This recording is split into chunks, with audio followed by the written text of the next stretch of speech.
Olá pessoal, tudo bem? Meu nome é Winnie Wolters, eu sou professora de produção de texto e hoje nós vamos falar sobre leitura e produção de mapas conceituais. Vamos lá? Então, quais são os nossos objetivos da aula de hoje? Nós vamos apresentar aspectos técnico-cognitivos da leitura, refletir sobre as diferentes formas de ler um texto e compreender o conceito de mapa conceitual e as formas de interpretação e elaboração das informações aprendidas no texto por meio dos mapas. Pessoal, a primeira coisa que a gente precisa ter em mente é que um texto não é um amontoado de frases. Umas palavras, ponto, outras palavras, ponto. E para a gente ter uma ideia, se fosse assim, uma criança, logo que aprende a falar e encarrilha aquele monte de palavrinha, estaria construindo algo que a gente entendesse, né? Mas qual a diferença? Por que a gente não entende e a gente não diz que o que ela está fazendo é um texto? Justamente porque falta esse sentido. Um texto, a ideia da palavra texto vem da palavra tecido. E vejam, esse entremear de fios que cria um todo de sentido é a base que sustenta a ideia de texto enquanto escrita, ok? São construções verbais que pressupõem, fazem parte de um contexto maior e estabelecem uma série de relações intrínsecas ao texto propriamente dito e extrínsecas a ele, é a relação do texto no mundo. Uma coisa que nós precisamos ter em vista é justamente isso. Não podemos ler o texto desconsiderando o contexto no qual ele se insere. Isso é muito importante. Hoje, no caso das fake news, acontece de várias imagens, fotos, que também são textos, sim, são textos, só que não usam signos verbais, aparecerem desvinculadas da sua situação de origem e isso muda completamente o sentido que elas podem ter. Por isso que o contexto tem tanta relação com a compreensão geral do texto que nós estamos lendo. Então, quando pensamos em estruturas cognitivas, né, qual é o processo que o nosso cérebro elabora quando está lendo, nós precisamos ter algumas coisas em mente. Primeira delas é a seleção. Então, é óbvio que aqui eu não estou falando que você, quando vai ler um texto, deve fazer a escolha de quais palavras vai ler, quais não, quais partes vai ler, quais não. Muito pelo contrário. O ideal é que sempre você leia o texto por completo, do começo à última linha. Essas ideias de leitura dinâmica que você vai lendo as palavras por cima, sem fazer relação entre elas, isso, pessoal, é só uma ideia muito vaga de você passar o olho pelo maior número de palavras possíveis. Não significa compreender o maior número de textos possíveis, ok? Mas essa seleção é justamente algo que está predominando no olhar de um mecanismo que o nosso cérebro faz. Então, não sei se vocês já perceberam isso, quando vocês leem em voz alta, algumas vezes os olhos passam por cima e comem algumas palavras, deixam outras no meio do caminho. Muitas vezes tem essa questão neurológica mesmo, tá? Mas basicamente os nossos olhos ali, o nosso processo cerebral faz essa seleção. Depois, outra coisa que é muito importante no processo de interpretação é a antecipação. Um exemplo bacana de nós pensarmos essa antecipação é quando vocês eram pequenos, por exemplo, e ouviam as palavras era uma vez. A partir do momento que nós falamos era uma vez, automaticamente se instaura um campo todo de histórias, de contos de fadas, que trazem príncipes, princesas, dragões, fadas, elementos mágicos, e você já espera, antecipa que vai vir uma história com esses elementos, correto? Essa antecipação é uma estratégia de leitura que nós fazemos sem consciência, tá?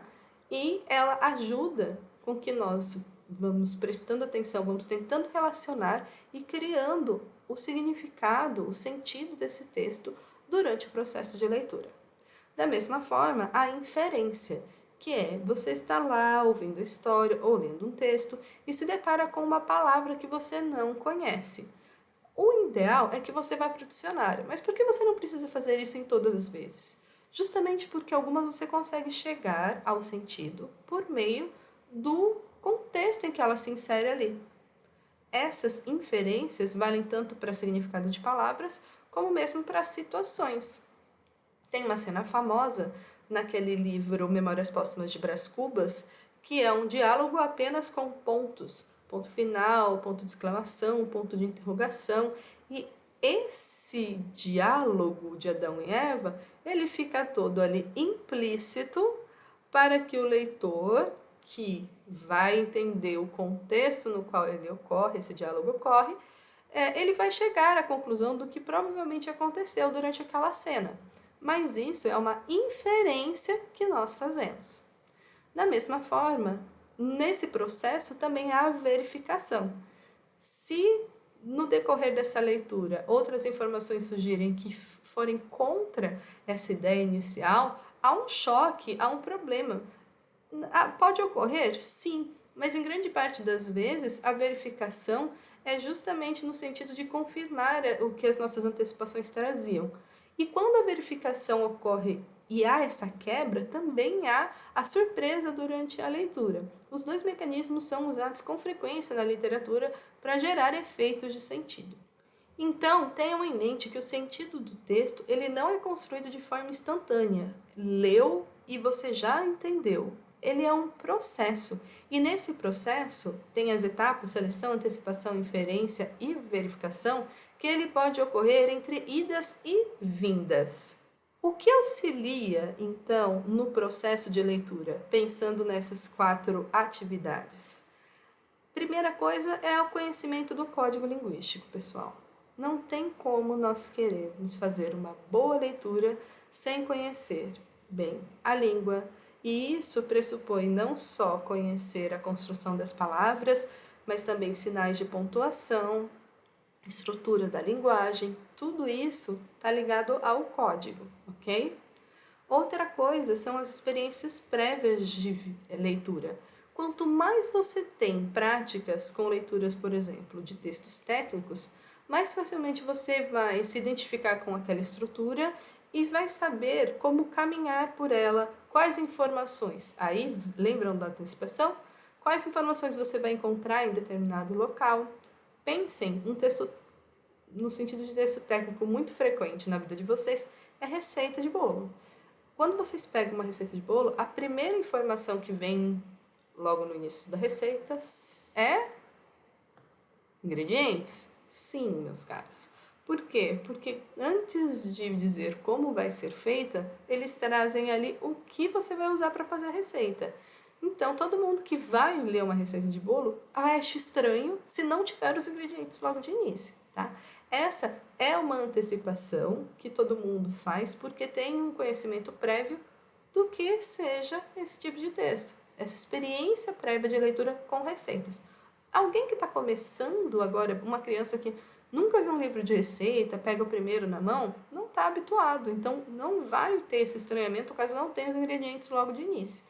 Por isso que a nossa experiência, quanto mais nós lermos textos técnicos, textos específicos da área, agora artigos acadêmicos, teses, dissertações, monografias, tudo isso vai ajudar vocês a terem mais facilidade na hora de ler os textos pedidos nas disciplinas, ok? E se desenvolvam melhor em cada uma delas.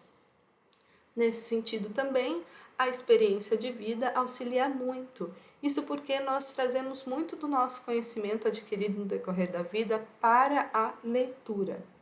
E os conhecimentos prévios do leitor também entram nesse sentido, porque eles vão complementando naquela questão de inferência e antecipação a leitura. Passando especificamente aos mapas conceituais, vamos então falar das palavras para a gente ter em mente bem claro o que são mapas conceituais. Primeira coisa, mapa é aquele texto que tem desenhos, símbolos, palavras, indicações ali de lugares e serve para nós nos guiarmos, tá? Você vai usar um mapa para se localizar em relação a algum lugar. Pense que o mapa conceitual ele vai ter esse mesmo sentido, porém em relação a um texto, em relação a uma construção de ideias, tá? Por que eu estou frisando muito esse ponto? Porque Eu já vi até gente hoje que vende mapa conceitual, mas o mapa é exatamente o processo, a síntese do processo de leitura que você consegue, que você alcança depois de ler, buscar compreender, aprofundar a compreensão de um determinado objeto de leitura. O interessante do mapa conceitual é justamente a sua produção. Então, pensem que ele é um texto sempre construído a partir de outro texto. O mapa conceitual é sempre feito a partir de um livro, de um artigo, de um capítulo mesmo, né, de uma obra. Então, ele sempre vai estar relacionado a um outro texto. E ele tenta sintetizar e apresentar de forma mais clara, com elementos verbais e não verbais, conceitos e ideias presentes construídos, né, de forma mais complexa no texto de origem, ok? Por isso que é bom lembrar, não existe um jeito certo e um errado de se fazer mapas conceituais. O que a gente poderia chamar de jeito errado? Imaginem vocês se a gente pega um mapa de uma cidade e que só tem 2 ruas. É óbvio que nós sabemos que um mapa com 2 ruas não vai indicar pra gente muita coisa, porque é praticamente impossível uma cidade só ter 2 ruas. Então, o máximo de erro que o seu mapa vai poder ter é ter pouca informação. Um mapa com pouca informação não diz, não conta, não nos localiza. Isso é um erro do mapa. Agora, a forma com que você escolheu distribuir os elementos na página, os elementos visuais, figuras, símbolos, setas, tudo isso, as cores que você optou por usar, esses elementos são uma escolha de quem cria o mapa, é uma referência dela. Então, por isso que não tem certo e um errado nesse sentido. Você vai escolher o que melhor condiz com a sua forma de perceber aquelas informações. Por isso, a construção dos mapas conceituais também se relaciona com a atividade que vocês fizeram semana passada. Sim, de pegar, analisar os textos de forma a conseguir identificar as ideias principais, por exemplo, de cada parágrafo. Por quê? Porque você sempre vai partir do fato de levantar do texto as ideias principais dele, do micro, dos parágrafos, partindo para a seção e depois para o texto completo. E, a partir desse levantamento, relacionar as ideias que aparecem ali. Isso porque uma mesma ideia pode aparecer em um parágrafo, numa seção, e relacionado a outro ponto em outro parágrafo. Quanto mais você conseguir articular uma mesma ideia a pontos diferentes, como ela está distribuída no texto, mais o seu mapa vai conseguir sintetizar esses conceitos e facilitar a sua compreensão do texto. Aqui eu trouxe para vocês as etapas da construção do mapa que eu fiz. Então, só para vocês terem uma ideia, o trechinho do texto. O texto é bem mais longo que isso. Mas um trechinho do texto do qual eu parti para construir esse meu mapa. O primeiro passo para nós fazermos, então, é a leitura de reconhecimento.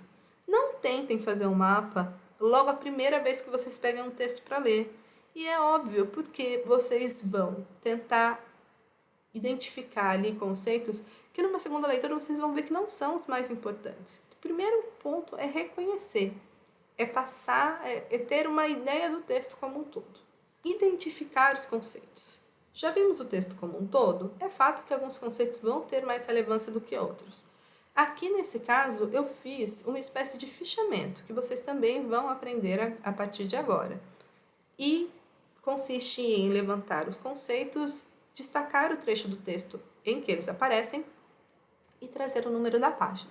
Isso me ajuda na hora de fazer a seleção e a conexão entre as ideias.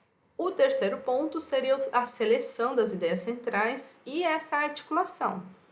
Você não vai necessariamente levar para o seu mapa todas as ideias que estão no texto. Por quê? Porque algumas ideias são mais relevantes, outras menos, outras você já acabou fixando conforme você vai ali lendo, estudando, e o que você precisa trazer de mais importante, você vai colocar no seu mapa, mas isso vai depender de você. Uma coisa que é muito importante para mim, pode não ser muito importante para você. Isso vai depender do meu conhecimento de vida. Lembra lá da leitura? Do que pressupõe a leitura? Da minha experiência de vida, do meu conhecimento de leitura. Tudo isso vai interferir na construção do meu mapa. Por isso que o mapa é tão individualizado. E depois nós vamos relacionar. Essa parte de relacionar, vocês já podem começar a trazer também setas, elementos, distribuir. E não tenham a ideia de que um mapa se constrói de uma vez só. Você vai, às vezes, esboçar um mapa partindo de uma ideia central e aí irradiando os conceitos, ou, como numa situação de organograma, você vai distribuindo a partir dele como se fosse uma raiz, né, descendo, mas isso não tem uma receita certa também, vai depender de como você vai organizando e vai vendo se é melhor ou não. Às vezes você fez uma construção que no final das contas você viu que não ficou boa, você precisa refazer.